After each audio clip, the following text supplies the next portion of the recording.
Europe 1 matin, jusqu'à 9 heures, Dimitri Pavlenko. 8h44.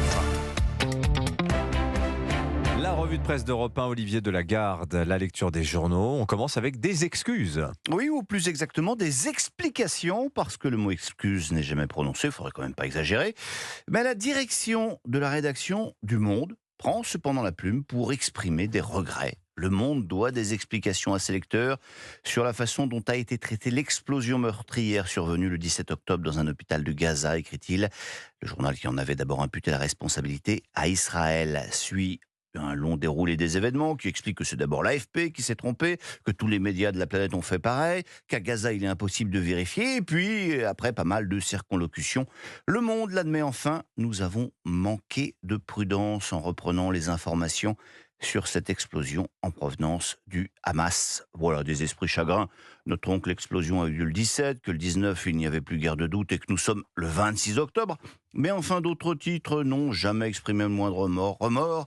Et puis, comme dit l'adage, faut avouer, même tardivement, est à moitié pardonné. Alors après ces excuses, ou donc ces explications, des questions. Ouais, des questions qui fâchent pour Boualem Sansal, l'écrivain algérien qui prend la plume dans Marianne cette semaine.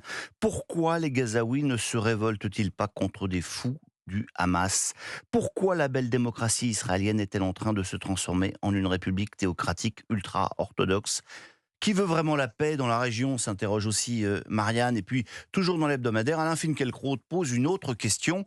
Pourquoi les woke occidentaux se rangent-ils sous la bannière du Hamas?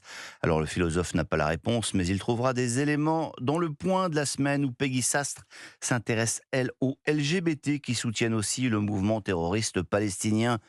À première vue, la chose est une aubaine d'humour noir, écrit-elle, et de rappeler que les territoires palestiniens sont un enfer pour les minorités sexuelles, qu'à Gaza, l'homosexualité est punie de 10 ans de prison, mais parfois, quand les phénomènes ont l'air parfaitement stupides, c'est qu'ils méritent qu'on s'y attarde, écrit-elle. Je vous laisse donc lire son papier. Ah bah vous nous avez bien mordu. Sinon, l'information ce matin, c'est cette annonce de l'armée israélienne qui dit avoir lancé des opérations ciblées avec des chars dans le nord de Gaza. Alors l'info n'est pour l'heure que sur les sites internet des journaux. Lisez pourtant le Figaro Print ce matin, le journal d'Alexis Brézet qui raconte de manière surprenante les états d'âme de Benyamin Netanyahou, beaucoup plus partagés sur cette opération terrestre qui ne le laisse paraître parce que le choix est cornélien et dramatique.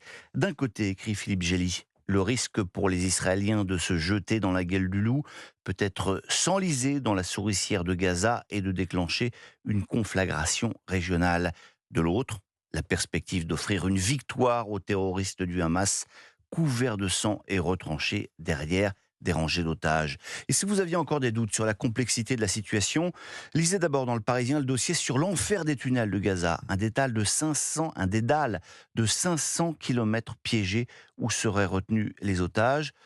Quant au risque de déflagration régionale, dans Libération, vous apprendrez que la guerre se prépare aussi à la frontière libano-israélienne. Tout semble prêt pour un conflit de haute intensité entre Tsahal et les milices du Hezbollah. À Beyrouth, on s'inquiète de cette guerre dont le pays n'a vraiment pas besoin, raconte Libération. Mais Arthur Saradin y a rencontré Ali, 28 ans, infirmier de l'hôpital public, pas vraiment croyant, pas vraiment impliqué politiquement. Mais demain, dit-il, s'il y a une guerre, je soutiendrai la résistance du Hezbollah, déclare-t-il au journal. L'autre grand sujet dans la presse, ce sont les annonces que doit faire Elisabeth Borne aujourd'hui concernant les conséquences des émeutes début juillet. Oui, et si elle a des doutes concernant le souhait de fermeté que réclament les Français, on lui conseillera de jeter un œil au sondage Odoxa publié par le Figaro. 87% des Français ont le sentiment que l'insécurité a augmenté dans les banlieues et 73% estiment que depuis ces émeutes, le gouvernement n'a pas suffisamment agi. Il faut rétablir l'ordre, concède Sabrina Agresti-Roubache, la secrétaire d'État chargée à la citoyenneté et à la ville dans le Parisien, mais la sécurité ne peut être le seul axe, dit-elle. Les 3 sujets primordiaux sont l'éducation, la citoyenneté et la transition écologique, déclare-t-elle. Alors sur les 2 premiers, on comprend aisément. On avoue en revanche ne pas bien saisir le rapport entre transition écologique et émeutes urbaines. Mais enfin, c'est parce qu'on n'est pas suffisamment intelligent. Allez, on va terminer par quelque chose de beaucoup plus compréhensible. Si je vous parle de Gaulois réfractaires qui aiment les sangliers, les baffes et la franche rigolade, vous aurez compris que je veux évidemment parler d'Astérix et Bravo, Obélix. vous avez gagné. Le 40e épisode sort aujourd'hui et déjà vos journaux se l'arrachent. Les revoilà, s'exclame en une la Provence, pas peu fier de signaler que le dessinateur Didier Conrad est marseillais. Mais pas du tout. Astérix, c'est notre Gaulois, s'exclame depuis Montpellier le Midi Libre en première page, pas peu fier d'expliquer que l'album a été écrit à Bédarieux par un Héroltais, Fab Caro. Voilà de vraies querelles de Gaulois du Sud. Alors, de la vie générale, cet album est réussi. Vous en découvrez un extrait dans Le Parisien, qui a obtenu de publier une planche où l'on découvre que cet album se fout pas mal des Lutétiens, qui boivent de la cervoise aux deux magos et qui n'ont rien à envier à leurs lointains descendants bobos. Le méchant s'appelle Vice-Vertu. C'est un Vertus. adepte Vertus, Bah oui. de la pensée positive, inclusive, un peu vegan, un peu woke si on a bien compris. Et quand vous découvrirez son visage, eh ben, il va vous rappeler quelqu'un. En fait, c'est un mélange de Dominique de Villepin et Bernard-Henri Lévy, expliquent les deux auteurs. Il fallait quelqu'un qui ait une aura, du charisme. Je me suis inspiré des deux, sans faire une caricature, sans préciser toutefois, chez les deux modèles, qui est Vice Oui. et qui est Vertus. Moi, je trouve qu'il vous ressemble un peu, Olivier de la Garde aussi.